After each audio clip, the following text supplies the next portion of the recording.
Report Rana امیر حمزہ، Punjab CCT news HD سے۔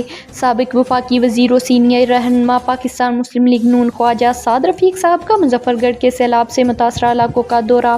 اس موقع پر ticket holder Hammad Nawaz Khan Tipu, امیدوار NA 175 بھی ان کے ہمراہ تھے۔ دورہ کے دوران مظفر گڑھ کے علاقہ ٹھٹھہ سیالہ میں AD خان سیال کے ڈیرے پر سیلاب متاثرین سے خطاب بھی کیا گیا۔ حالیہ سیلاب سے اربوں روپے کے نقصان کا سامنا کرنا پڑا ہے۔ حکومت اور تمام جماعتوں کو سیلاب جیسی آفت سے نمٹنے کے لیے سر جوڑ کر بیٹھنا ہوگا۔